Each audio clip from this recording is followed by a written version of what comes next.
Minha avó, Anna Weiss, foi enfermeira na Segunda Guerra Mundial. Durante toda a vida, ela evitou falar sobre aquele período, até que, pouco antes de morrer, deixou um envelope lacrado com o meu nome. Dentro havia apenas uma carta, uma frase. Clara, se algum dia você sentir que está sendo observada no hospital, leia meu diário. Eu vi algo naquele campo que ninguém acreditaria. Eu achei que fosse delírio, trauma antigo, mas 2 semanas depois, no meu plantão noturno, eu ouvi o que parecia uma voz, sussurrando o nome dela. Foi nesse instante que entendi, o passado não havia terminado, ele só estava esperando para ser contado. Meu nome é Clara Weiss, tenho 37 anos, sou enfermeira há quase 2 décadas. Durante todos esses anos de profissão, vi coisas que me marcaram para sempre. Algumas eu explico com a medicina, outras eu simplesmente aprendi a aceitar, mesmo sem entender. Mas nada, absolutamente nada me preparou para o que eu estou prestes a contar. Porque essa história não começou comigo, ela começou com minha avó, e talvez nem com ela. Minha avó, Anna Weiss, era enfermeira na Alemanha durante a Segunda Guerra Mundial. Era judia de nascimento, mas sua identidade foi escondida por freiras em um convento católico quando ela ainda era jovem. Foi lá que aprendeu a cuidar dos outros, que se apaixonou pela enfermagem. Quando a guerra estourou, ela se alistou voluntariamente para prestar socorro em campos de prisioneiros e hospitais de campanha. Ou pelo menos essa era a história oficial que minha família sempre contou. Mas havia algo estranho em tudo isso. Desde criança, lembro de ver minha avó sentada na varanda, olhando o horizonte com os olhos perdidos. Às vezes ela murmurava em alemão frases que ninguém entendia. Outras vezes, chorava ao ver certas cenas em filmes de guerra, mesmo quando diziam que eram apenas ficção. Ela nunca falava sobre aquele período. Nunca. Era como se uma parte da vida dela tivesse sido trancada por dentro, sem chave. Tudo mudou quando ela morreu. No velório, recebi um envelope pardo, sem remetente, com o meu nome escrito à mão. O selo era antigo, desbotado. Dentro havia uma carta e uma pequena chave. A carta dizia apenas: se algum dia sentir que o hospital respira quando você está sozinha, vá até o sótão da casa antiga. Leia o diário, mas só se estiver pronta. Eu vi algo naquele campo que ninguém acreditaria. Eu congelei. Durante anos, essa frase me perseguiu, mas nunca tive coragem de procurar o tal diário. Até o dia em que, durante um plantão noturno, no hospital onde trabalho, algo aconteceu. Eu estava sozinha no corredor da ala desativada, aquela onde os equipamentos antigos ainda ficam guardados. As luzes falharam por um instante, o ar ficou mais gelado, e então eu ouvi uma respiração atrás de mim. Quando me virei, não havia ninguém. Só que o cheiro era como o éter antigo, misturado a sangue seco. E uma palavra foi sussurrada bem perto do meu ouvido. Eugênia. Voltei para casa naquele dia com as pernas bambas e decidi subir ao sótão da casa onde minha avó viveu. Era um cômodo abafado, cheio de caixas empoeiradas. Mas lá estava, uma pequena maleta de couro com a mesma chave do envelope. Dentro, o diário. A caligrafia era dela. As páginas estavam manchadas, algumas quase ilegíveis, mas o conteúdo era diferente de tudo que eu já tinha lido. Ela não estava apenas relatando feridos, amputações ou antibióticos. Ela falava de algo que ia além da medicina. Relatava acontecimentos que ultrapassavam a lógica. Vultos no campo de prisioneiros, crianças que desapareciam e reapareciam sem explicação, vozes que chamavam durante a madrugada e soldados moribundos que, antes de partir, diziam ver uma enfermeira de branco, com olhos verdes e um broche com o nome Weiss.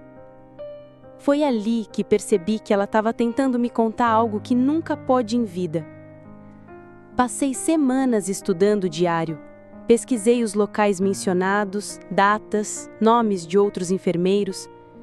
Descobri que muitas informações batiam com arquivos históricos, registros que estavam escondidos em arquivos militares, em cartas esquecidas e em histórias não contadas.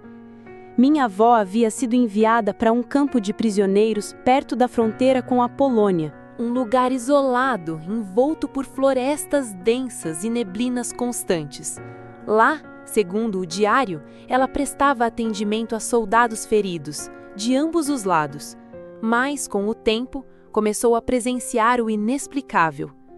Ela descreveu um porão trancado, usado para tratamentos experimentais. Mas o que me arrepiou foi outra coisa. Ela relatava que, ao entrar nesse porão, sentia como se estivesse em dois tempos ao mesmo tempo, como se vozes do passado e do futuro se misturassem, como se ela estivesse vivendo algo que não era dela, como se algo maior estivesse usando sua presença para consertar algo que havia dado errado. Ela chegou a descrever uma jovem enfermeira, de olhos castanhos, que apareceu em seus sonhos repetidamente. Essa jovem chamava-se Clara.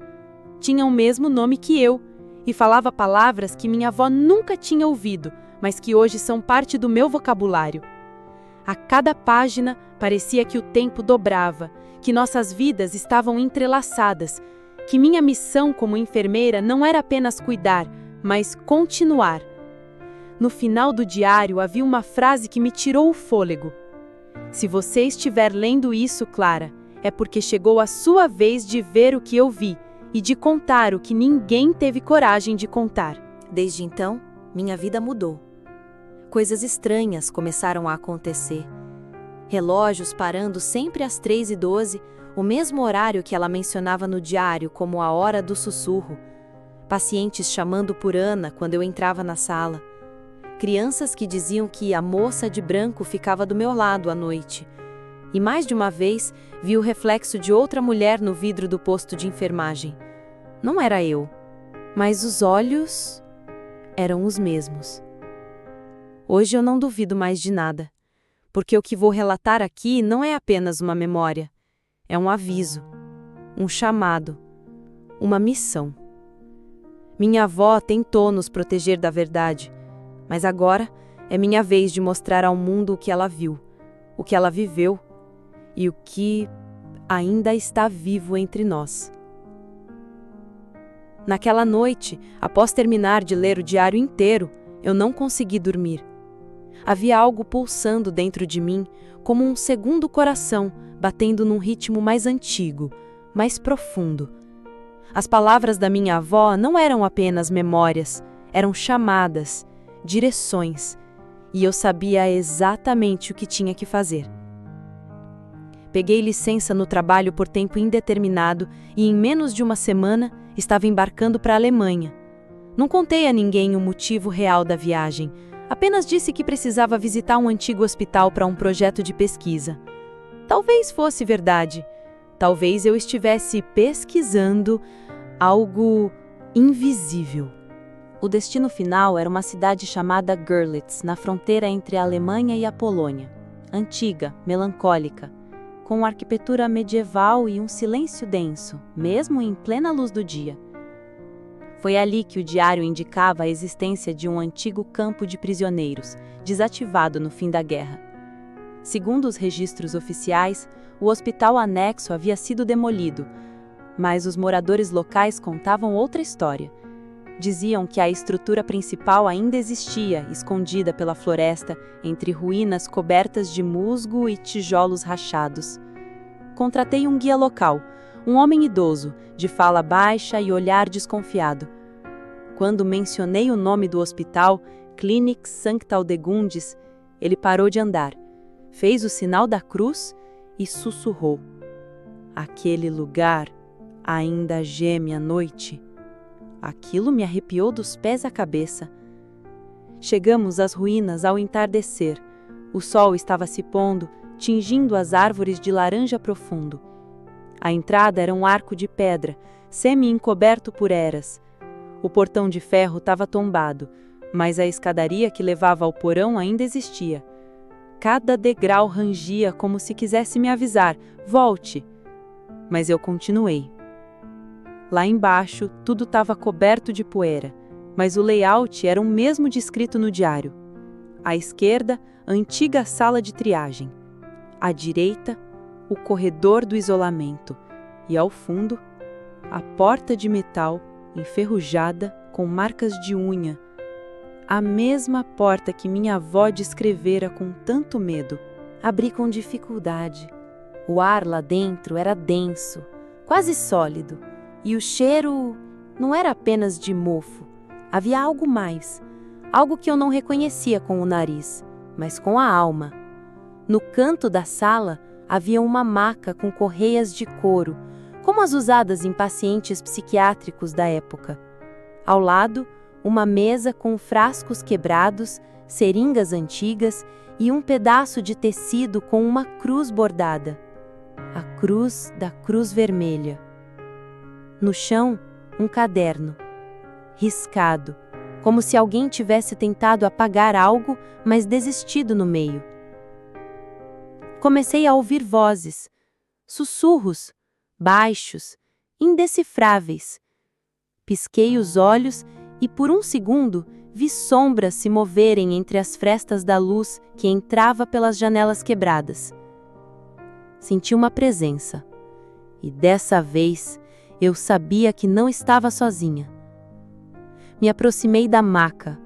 Havia uma inscrição gravada na madeira. Hier endet die Pflicht, aber nicht das Versprechen. Aqui termina o dever, mas não a promessa. Foi nesse momento que eu perdi o fôlego. Na parede, atrás da maca, havia um espelho, e no reflexo, vi minha avó.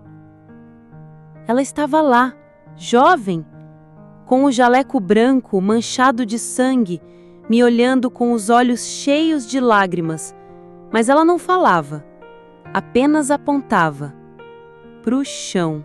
Ajoelhei-me.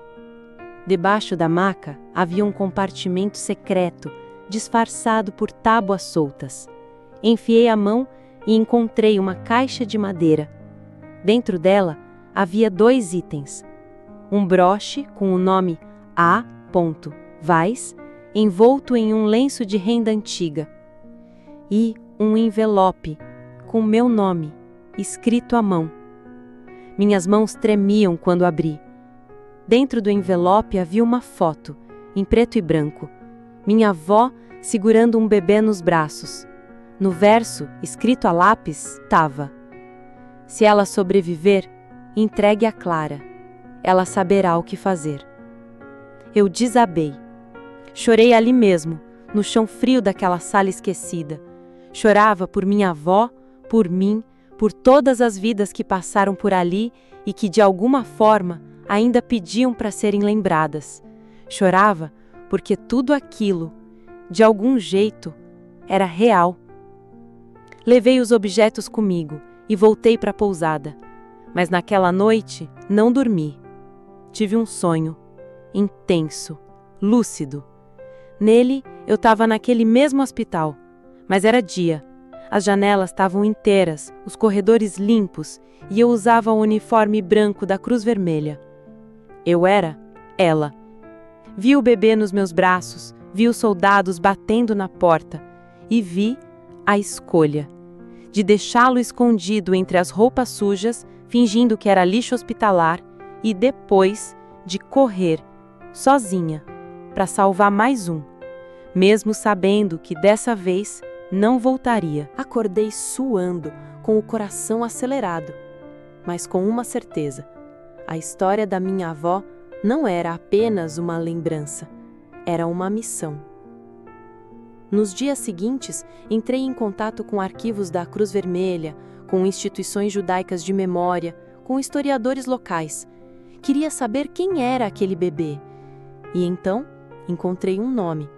O nome de uma criança, registrada como órfã de guerra em 1945, adotada por uma família húngara e depois desaparecida nos anos 60.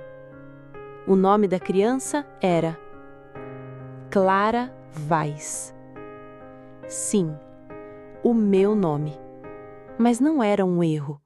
A certidão mostrava que a criança havia sido renomeada ao ser adotada, em homenagem à enfermeira que a salvou, que não deixou rastros, que nunca foi encontrada. Eu fiquei em choque. Estava diante de uma verdade que rasgava o tempo. A enfermeira Anna Weiss não apenas salvou vidas, ela salvou a minha. Mesmo antes de eu nascer, mesmo que de outra forma, talvez de outra vida, talvez de um ciclo que precisava ser fechado. Voltei para o Brasil com o broche no bolso, o diário na mala e uma convicção no coração. Eu era a continuação de algo maior, algo que ultrapassava o sangue, o DNA, os registros. Desde então, voltei aos plantões com outro olhar.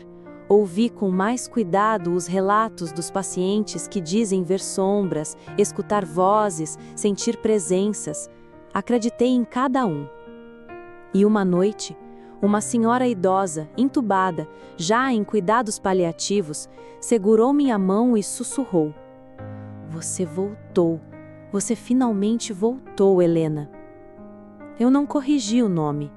Apenas apertei a mão dela e disse: "Sim, e dessa vez eu vou ficar até o fim." Quando voltei para casa depois daquela jornada, eu já não era mais a mesma. A Clara que saiu do Brasil era enfermeira. A que voltou era ponte entre tempos, entre vidas, entre histórias que a maioria prefere esquecer. Por muito tempo, tentei encontrar explicações racionais para o que vivi. Sonhos, projeções da mente, heranças epigenéticas, talvez. Falei com psicólogos, pesquisadores, até com religiosos de diferentes crenças. Ouvi todo tipo de explicação. Algumas me confortaram, outras me fizeram sentir ainda mais louca. Mas no fundo, eu sabia. A verdade não está nos rótulos, está no sentir. E o que eu senti foi real. Hoje, mais de um ano depois, ainda uso o broche da minha avó no bolso esquerdo do jaleco.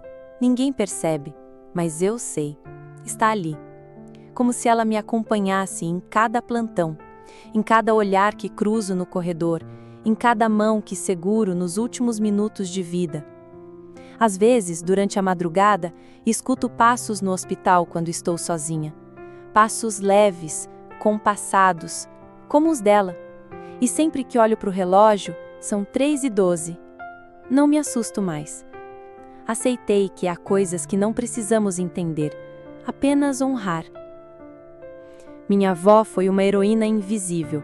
Não teve medalhas, não apareceu em livros de história, mas salvou vidas, mesmo sendo vista como inimiga.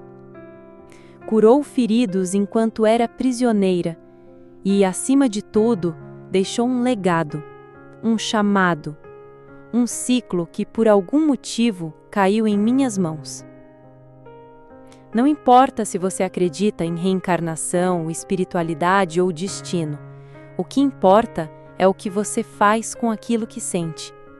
E eu senti, como um sussurro dentro do peito, que minha missão era continuar o que ela começou. Hoje, quando escuto relatos de colegas enfermeiros sobre sonhos estranhos, déjà-vus, pacientes que dizem ver pessoas de branco que ninguém mais vê, eu não duvido. Porque sei que nossa profissão não é só técnica, ela é alma, é portal, é presença. Muitos de nós somos escolhidos, não para entender, mas para agir, para ser luz onde ninguém quer entrar, para tocar onde a dor grita mais alto, para continuar onde outros pararam. Se você chegou até aqui, ouvindo ou assistindo a essa história, talvez não seja por acaso. Talvez você também tenha sentido algo, uma lembrança que não é sua, um chamado que você não conseguiu nomear, um arrepio que veio sem vento. Se for esse o caso, escute. Escute com o coração e não com o medo, porque há histórias que chegam até nós como testes, outras como destino, e há aquelas que nos encontram para serem completadas. A história da enfermeira Ana Weiss não acabou com a guerra, nem com sua morte. Ela vive nos corredores esquecidos da memória coletiva, nos arquivos que ninguém lê, nas almas que continuam voltando para cumprir promessas antigas. E talvez, só talvez, a história dela esteja agora dentro de você. Não para repetir, mas para lembrar, para seguir, para transformar. Porque há algo que a minha avó escreveu na última página do diário e que eu quero deixar com você hoje. O que começa com dor pode terminar com sentido, desde que alguém tenha coragem de continuar. Se essa história tocou algo dentro de você, não deixe isso passar em branco. Inscreva-se agora no canal Relatos da Enfermaria e ative o sininho para não perder os próximos relatos. Alguns deles talvez estejam mais perto da sua alma do que você imagina. E me conta nos comentários, você já viveu algo que parecia não ser apenas desta vida? Já sentiu que carregava uma memória antiga, uma missão que não sabia de onde vinha? Compartilhe a sua experiência. Eu leio cada comentário com o coração aberto.